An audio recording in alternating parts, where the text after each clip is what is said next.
I'm Abou-Chebl. I'm a stroke and interventional neurologist, and I would like to talk to you about stroke. Stroke is the fourth leading cause of death in the United States and is one of the leading causes of death in the world. But some would say more important than the fact that it's the fourth leading cause of death is the fact that it's the leading cause of adult disability in the United States. Stroke is a disease that affects the brain. The brain is what makes us human. It's how we think, feel. It's everything that makes us who we are. And stroke is what happens when there is a sudden cessation of blood flow to the brain. That is, a part of the brain dies because it doesn't get enough blood flow. That happens in about 85% of the time, and we call that ischemia, ischemic stroke, or people like to say a blood clot. A blood clot went to the brain and blocked the brain artery. The other 15% of the time, stroke is caused by a rupture of an artery, leading to something called intracerebral hemorrhage, bleeding into the brain. Okay? And the treatment for stroke, whether it's ischemic or hemorrhagic, are quite different, but sometimes are also quite similar. What are the symptoms of stroke? Stroke manifests, shows itself by the sudden loss of function, neurological function, meaning sudden inability to speak or speaking with slurred speech, sudden paralysis on one side of the body or the other, sudden numbness, sudden blindness in one eye or the other, sudden double vision, sudden vertigo where the world begins to spin, associated with trouble walking, feeling like you're drunk. Sometimes a sudden severe headache can be a manifestation of stroke, and sometimes stroke can be catastrophic where a person literally drops to the ground unconscious. And there are many other more subtle symptoms of stroke. One simple way that you can remember one simple way that you could decide if someone is having a stroke is to use something we call FAST, F-A-S-T. F stands for face. If you notice that someone has a droopy face on one side. A stands for arm. That is, when they lift their arm up, it falls to the ground, or that they have arm paralysis. S stands for speech. If someone has slurred or garbled speech or nonsense speech. And the T stands for time, reminding you to call 911 immediately. So remember that. FAST. F-A-S-T. Face, arm, speech, time. Okay.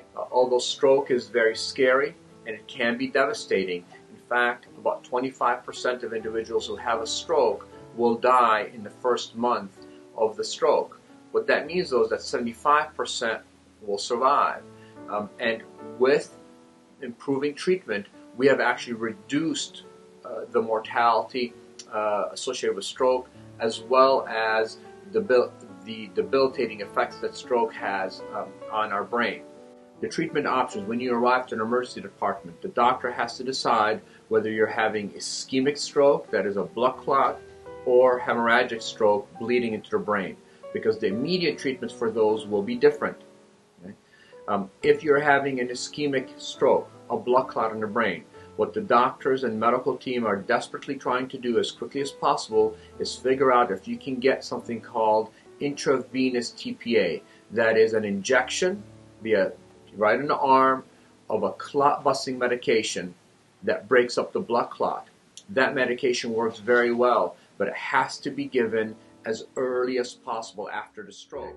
Now, what if you have a hemorrhagic stroke, bleeding into the brain?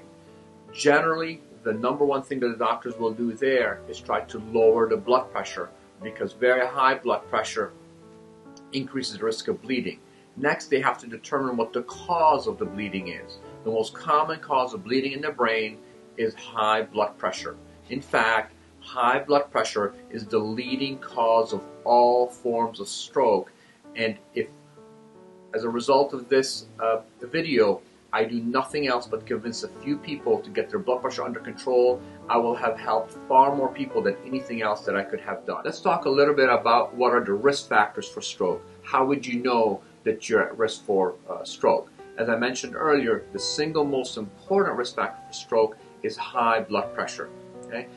Everyone must get their blood pressure checked regularly, and if you or your loved one has hypertension, high blood pressure, make sure you go out and buy a blood pressure machine, check your blood pressure regularly, and if it's elevated, make sure you talk to your doctor immediately, take your medications, and of course, avoid excessive salt intake, which can greatly increase the risk of high blood pressure. What are the other risk factors for stroke? Diabetes is a major risk factor for stroke. Obesity, high cholesterol, sedentary lifestyle, lack of activity, in other words, are also major risk factors for stroke. The important thing to realize is that stroke is treatable, and you and your loved ones and everyone you know should be aware of the signs and symptoms of stroke. And if anyone you know or you see that develops any of these symptoms, you should call 911. Time is of the essence. Stroke is treatable, but the brain is incredibly sensitive to injury. And with every passing minute, roughly 1.8 million, that's million with an M, brain cells die per minute of a stroke.